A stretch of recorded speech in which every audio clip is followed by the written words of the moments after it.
Thank you, Mary. And I just want to clarify something Mary said. Although I appreciate the attention, actually, Jameson and then Tiffany Puckett in the back really deserve the credit for putting this together. It's quite an event, as you know, to organize these things, and they've really taken the initiative, and so I want to point to them and thank them. It's true. Yeah. I want to change gears briefly, appreciating the Dean for putting together some of the themes of the conference, and we'll get back to that in just a minute. But just to give you some more of the nuts and bolts, first of all, the big thing is restrooms. You may have seen women's outside to the right, men's to the left. And then related to that, we have coffee here. And if you're interested, within a couple hundred yards, there's 3 different coffee shops right around here. And if you're interested in that, I'm happy to point you to that. I think we only have coffee here for the morning, so I can orient you if that's an issue.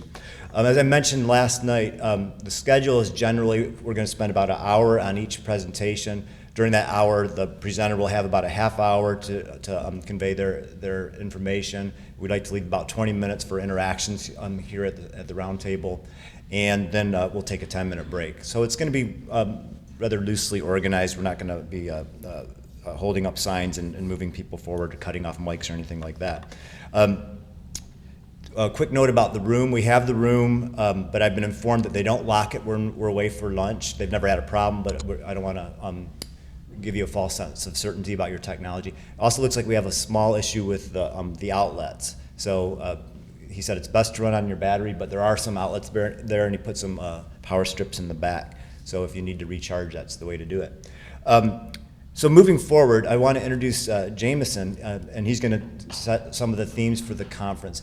Jameson Brewer is a former high school history teacher in Atlanta Public Schools.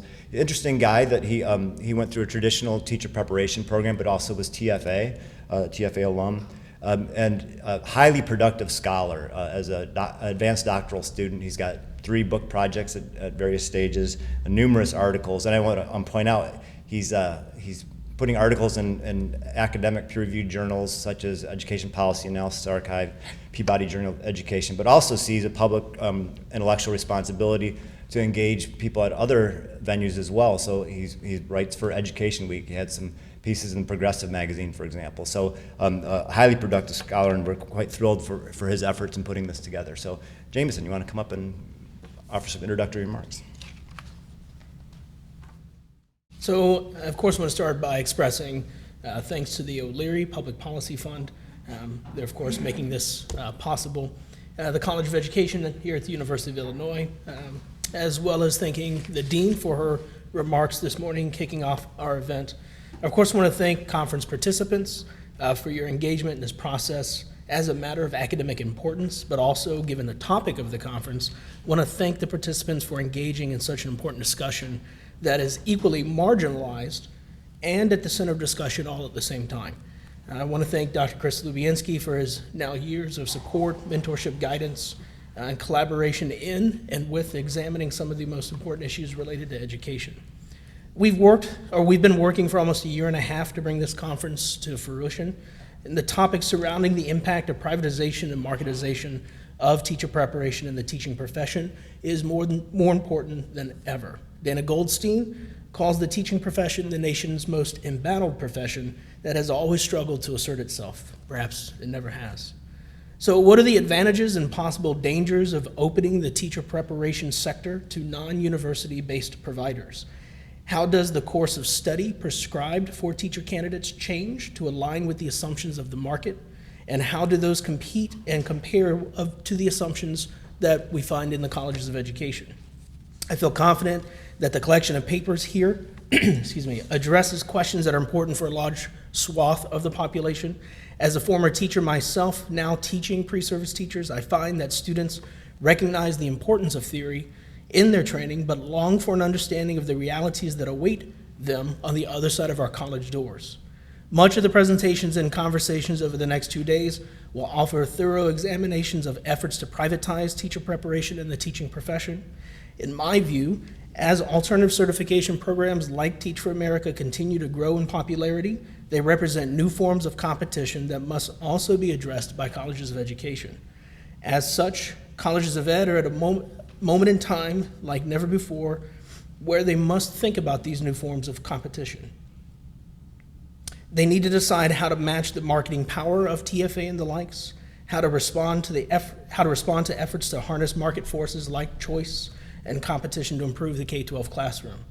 As a result, colleges of education find themselves at a pivotal crossroads deciding what types of teachers we ought to prepare for the profession. Shall we resign ourselves to preparing teachers to be the most employable and malleable to the environments that await them?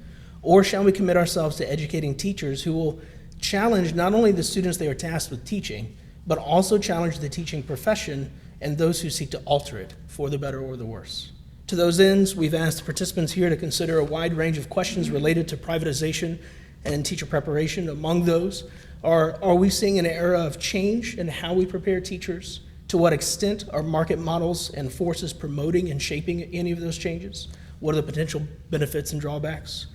How has the culture of privatization impacted how we think about and approach the practice of pre-service teacher education? How have these changes impacted the potential body and perspective of teachers, recruiting and matriculation into education programs, which that number is down across the country, and employment after graduation? Are new ways of preparing teachers reflecting current trends, and how does the growth of nonprofit teacher ed programs like Teach for America, the New Teachers Project, et cetera, reflect larger reform trends? And to what extent do these programs constitute competition or a real form of competition for traditional programs? Chris Tinkin raises important questions for teacher education administrators working to prepare teachers for the world of Common Core. Suzanne Wilson offers an examination of the impact of privatization cast against the unchanging backdrop of competing visions of what constitutes good teaching. Anthony Cody raises questions about the state of the profession and respect for teachers in light of legal challenges to teachers' unions in the Vergara case and in other in-school cultures that seek to restrict or narrow teachers' roles. Greg Harmon argues that school reform is itself an institution seeking to reinforce dominant power structures as teachers are forced to fall into their commoditized roles, often reduced to technocrats. Darren Boyles argues that schools and school logic have subscribed to notions of competition and examines the neoclassical economic foundation upon which such policies lay. Carmen Montesinos provides an international example of efforts to deregulate teacher preparation in the name of quality and school inequality. Beth Sondel illustrates TFA's growing network of influence and situates TFA as a key player in the deregulation of teacher preparation. And Tina Trujillo outlines a conceptual framework for examining the impact and influence of TFA, alumni and policy decision roles that ultimately favor corporate reform and privatization.